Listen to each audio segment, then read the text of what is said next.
Welcome, welcome, welcome, everyone. I'm so excited to talk with these two amazing individuals on the screen with me here. We do have the immediate past president of the Society of Insurance Trainers and Educators, Patrick Rate, and we also have our 2023 incoming president, Mike Caselny, taking over the reins of this amazing organization. We're here to bring you a little bit of holiday cheer today. And we want to express to all of you as site members how excited we are for 2023. But we're going to kick this off, first of all, with a little bit of a discussion about Patrick and Mike's favorite holiday memory. So, Mike, I'm going to start with you. What is your absolute favorite holiday memory you'd like to share with our site members today? Well, thanks, Heather. I think I thought a lot about this before getting together today, and this story kind of goes back a ways for me when after my daughter was born, so my second child. I wanted to do special thing at Christmas time, and so I found a place where you could rent Santa Claus suits, and so I would rent the suit for Christmas, and I would. At that time, my daughter was a year old. My son was about 3. I would sneak out the back door early in the morning while they were just getting up, go in the garage, put the suit on, walk around the house, and go to the front door and ring the doorbell. And that Santa Claus came to the house that way for many years. And I did that and figured out at one point, renting this suit for like $50 was sort of silly. Why don't I just go buy one? So I bought the Santa Claus suit. And I kept doing it. My kids were probably in their early teens, and I would still do it. Well, a woman who worked for me, I was telling her I did that, and there was always pictures of me with my kids. And for the longest time, it took a while for my kids to even realize it was me. But she asked me, "I have a niece and nephew. Would you come to my parents' house and be Santa Claus for my niece and nephew?" And I thought, well, that'd be fun. It's like it'll be always Christmas Day, later in the afternoon. Well, we always ate our meal early on Christmas Day. So I would get in the garage, I'd put the suit on, and at the time I drove a red Toyota pickup truck, and I lived on one side of the town. I had to cross over the river to her house on the other side of town. Well, I'm driving through town with this Santa Claus suit on, driving, and I get to this stoplight, and I've had the suit on for a while, so you don't think about it. And I look over, and there's a car next to me with 2 little kids in the back seat, and all they're doing is pointing at, and so I'm waving and everything. But for the longest time, I did it for her niece and nephew. They had no idea it was me, and they knew me outside of that, but they had no idea. It wasn't until they were in high school that finally Jan, the person who worked with me, was my underwriting assistant, told them, "Well, you know who Santa Claus was? It was Mike all this time." And I told them the story about driving through town. So those are my greatest memories of Christmas, being Santa Claus. The fun part is I have a new suit, and now I get to do it with 3 grandkids. And so this is the maiden voyage of the Christmas suit with my grandkids this Christmas. It'll be fantastic. So, Mike, because of that, I need a jolly. Ho, ho, ho. I got one of those. There you go. I got a lot of practice. Yeah. All right, Patrick, what's your favorite holiday memory? Wow, I did. This goes back a few years ago. I'm glancing over. I got a brand new family picture over on the other screen, thinking about my wife and my kids. And one of the last family Christmases of our little nuclear family, where we are together and all, for whatever reason, we decided that year to go out to the Jacksonville Zoo and see the zoo lights that year, and they put on a huge thing, and there's lights all through the zoo, and some of the animals are still out and most are not, but it's just a wonderful, beautiful occasion. And it's just a fun family time together. And we were just kind of sitting around near the end of the evening, and it was just, we were just waiting kind of to leave, really. And they were playing soft Christmassy music over the loudspeakers, and the lights were around, and one of the boys grabbed mom and started dancing with her. there under the Christmas lights to the Christmas music, and watching my adult sons, late teenager year sons, dancing with their mother under the lights. It's just a beautiful memory for me. And just sorry. Talks amongst yourselves. No, this time of year brings all the emotions to the surface. Absolutely. And it really, it's kind of I would say just that moment where we start to like evaluate and we think back on all of the good memories and the good times and the close-knitness of family and giving back and all of those things that mean so much to us in the insurance trainers and educators world, because we're all heart, I would say. We have that heart for those emotional moments that make an impact in people's lives. And we all have those stories. I'll share quickly that, my favorite holiday memory is, growing up as a child and growing up in the Catholic faith, and that Judeo-Christian background. My mom's tradition was that she always took us to midnight mass on Christmas Eve into Christmas Day. And so Christmas for me, even though as a kid, we still would get up at 5 o'clock in the morning after going to midnight mass until, 1:30 in the morning, was always that drive into town. And it was a lot of times cold, but sometimes not. Growing up in Oklahoma, it could be either way. Might have had tornado sirens, who knows? But those experiences of going to that every single Christmas, and then on Christmas morning, my mom would always have us sit down and talk about the whole story for our beliefs and our background and everything. And we would read that story, and the wise men and the nativity would actually take a travel through our little house as a kid, as they were traveling through our nativity set and all of that. And, I still remember that today though, because as kids, we were always like, how's Santa gonna know that we're not in bed at 1 o'clock in the morning, Mom, because we were at church? And she's like, well, Santa knows all of that. It's okay. And I would, as a kid, I'll never forget, I would duck down in the back of the car because, kids didn't always wear seatbelts when we were growing up. But I would duck down the back of the car, like, because you'd hear the radio and they'd be talking about where Santa's at. And, he's over Tulsa, Oklahoma, and we lived outside of Tulsa. I'm like, he's going to see me and I'm not in bed when I'm supposed to be in bed as a kid. So those are like the moments and the memories that I have of growing up, and that whole, like, it was a structured experience, but it was very solemn for us, leading into the excitement of the next day and just spending that time with family and everything. Those are still like cherished memories today. And I carried that on with my kids, even though we didn't raise them as Catholic. It's like, I'm going to take you to this so you can see my experience and know what I did as well. And of course, now living in another state from both my children, I get a little wistful for that moment, just like you are, Patrick, right now, that I'm not going to be able to have that experience with them as they're grown now. But hoping that leading by that example, that they'll have those experiences on their own as well. But those are my favorite holiday memories. But we're also here today to talk a little bit about this awesome organization that we're all a part of, the Society of Insurance Trainers and Educators. I want to know from you, Patrick, first, what do you think the top highlights that we can share with all of our members about SITE from 2023? From 2022, what are some of our top highlights as an organization this year?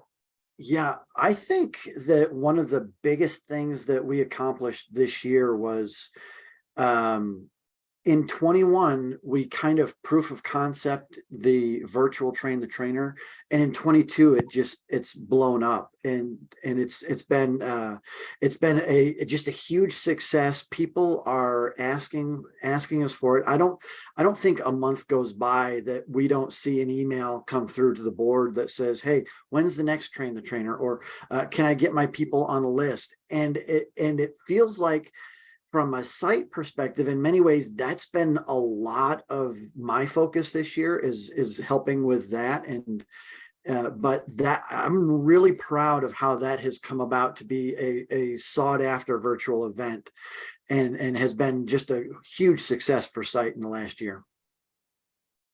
Mike, you have any thoughts about those?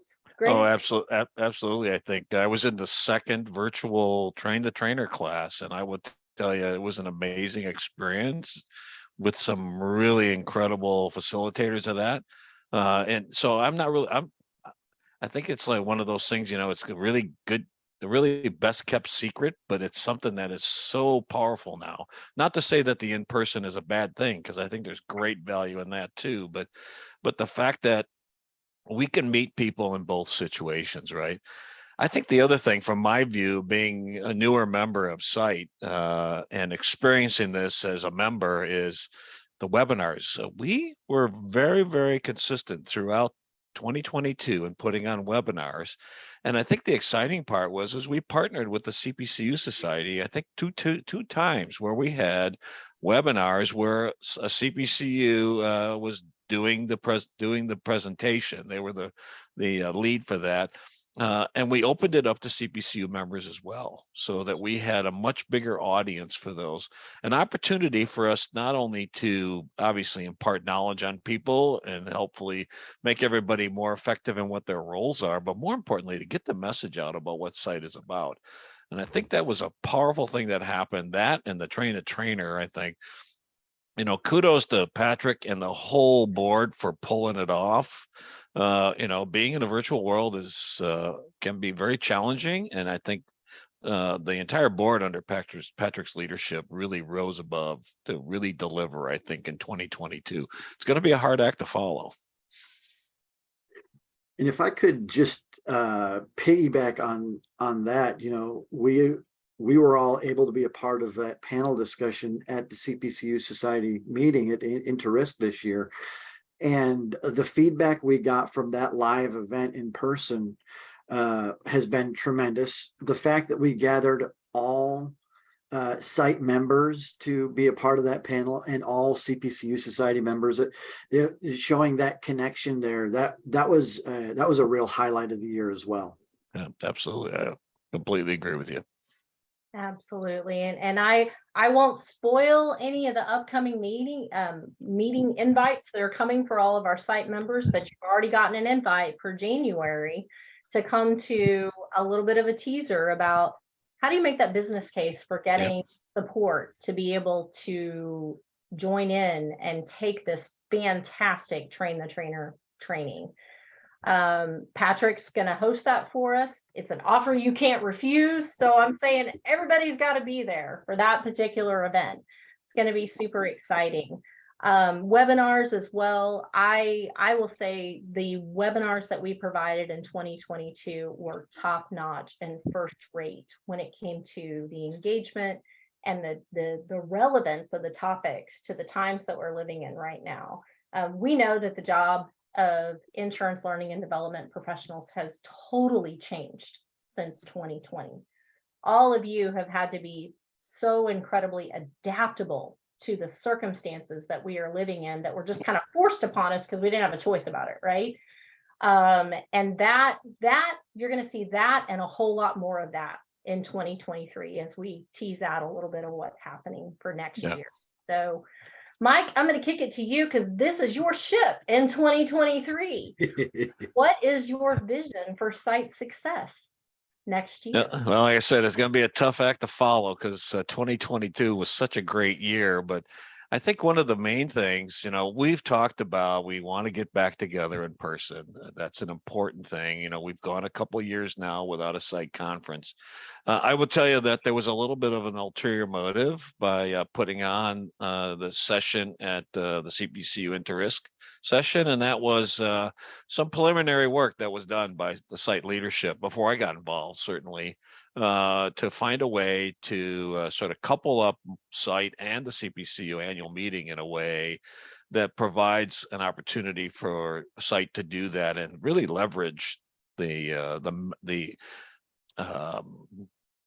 participation that they get for those meetings. And so that's something that we're going to work on, whether we can partner with CBCU or we'll find a way to do that maybe in a little lesser way than the CBCU Society has done.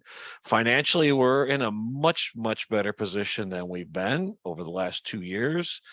We got a report out on that last month, and that's exciting as well. And it's really driven a lot by Train the Trainer, certainly membership, but Train the Trainer. But we have a number of organizations now that are new to site that have members and will be participating in Train the Trainer. So I think we're going to be stepping up the Train the Trainer, certainly. We're looking for more facilitators. So if you're out there and you've been in site for a while and you want to participate in the Train the Trainer virtual, there's an opportunity to do that. I've already volunteered to do that as well. I got to go, I have to sort of, clean the bench and make sure the bats and balls are in good shape before they'll give me a chance to do it. But that I think is going to be a great opportunity for us to continue to grow. And just as an aside, at the end of the year, we got a request to go global, which is a very interesting thing. It's certainly an opportunity for us to continue and expand. It was the organization Allianz. They have an office in, of all places, Egypt. And they reached out to us as for an opportunity to provide them Train the Trainer. We have a proposal to them. I think it would be exciting to happen. It's a very different thing. So there's lots of work we'll need to do in advance of that. But when you think about where site has come from, and not at our direction, but certainly the urging of potential client or customer of ours could take us into other areas that we haven't been before. So again, leveraging the Train the Trainer is a really positive thing, and the virtual one is excellent. So those are some things I think that will certainly benefit us. We have an amazing board, and the folks that participate on that board, people like Heather, certainly Patrick now is past president, but those that run our program for us and financials and that are really amazing folks that really do yeoman's work to make sure that site moves forward. And so when they approached me and the opportunity to participate at the board level, I was very confident that we had the right people in place to get that done, and that this is sort of a jumping off point to get us back to where we once were before, meeting together face to face. I think that's an important thing. Yeah, absolutely. And Patrick, I would kind of spin Mike's answer to that. And you hear where he's casting this vision of where we want to go and how we want to grow as well. What can our site members do to best support that vision? Yeah, that's a great question, Heather. The things that the membership can do is connect with site, be involved with the webinars, and look for ways to volunteer and find out how you can be a part of what we're doing. We're always looking for people to present great content at our in our webinars, and we're looking for help with creating our live conferences, however they look going forward. And anybody who's interested in facilitating that IT or that Train the Trainer, and not just facilitating, but looking for ways to encourage your team to attend the Train the Trainer. I mean, obviously, the board commitment is a year or two commitment for a lot of folks. And we always need more people to backfill those board positions. At some point, Mike's going to want to, not be president. Maybe we're looking for him to reign as president in 1-year terms till about 2030 or so. but for real, our organization exists because the members do so much great work in the background, do so much great volunteering, and if anybody doesn't know what they can do, they can always reach out. We'll be glad to have a conversation to see in what ways they can be a help. We always need help with marketing. We need help with content. We need people to help us write the newsletter and present, train the trainer, and be on the board. And there's just so many different ways that people can help to move site into the future. Yeah, and the key to volunteer leadership of any sort is a numerous resources of people to get together to accomplish the common goal, Yep. which is moving organization forward. And so when we say we need people, it doesn't mean that you have to serve in that board role. You can serve on a committee that helps one of those board members to execute on a program or a conference or marketing or some aspect of that.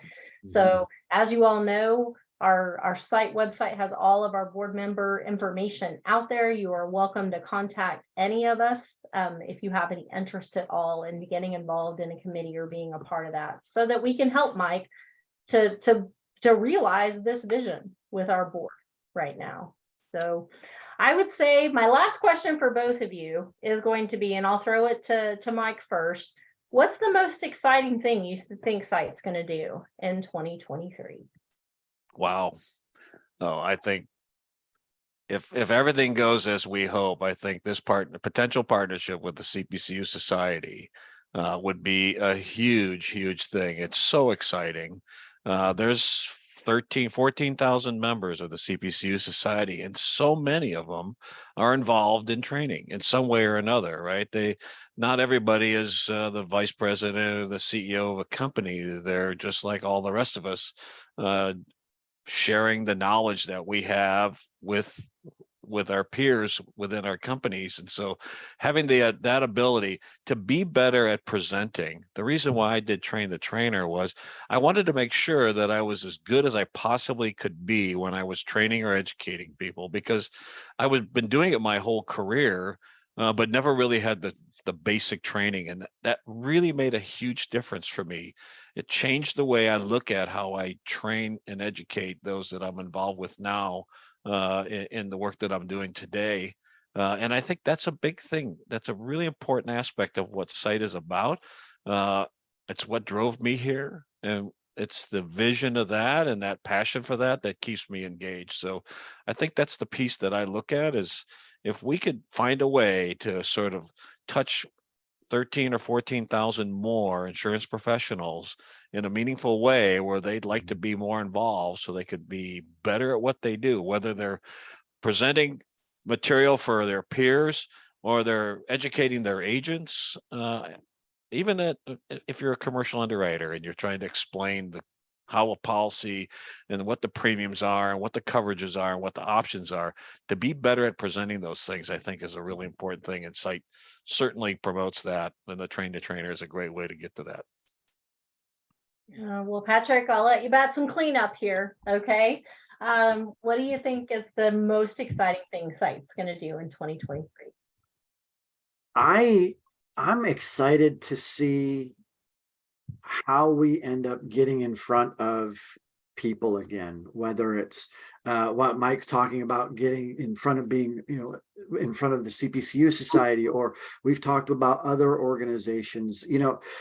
Being virtual is great, and it's been a way of connecting, and in some ways I'm a whole lot more comfortable sometimes connecting with people virtually because I tend to be a little bit more introverted. But getting out and shaking hands and looking people in the eye and being able to just have site members and myself and just be ambassadors for what it is we do. I think Mike mentioned we're all about helping other people do what they do better, and that's what insurance trainers, educators do.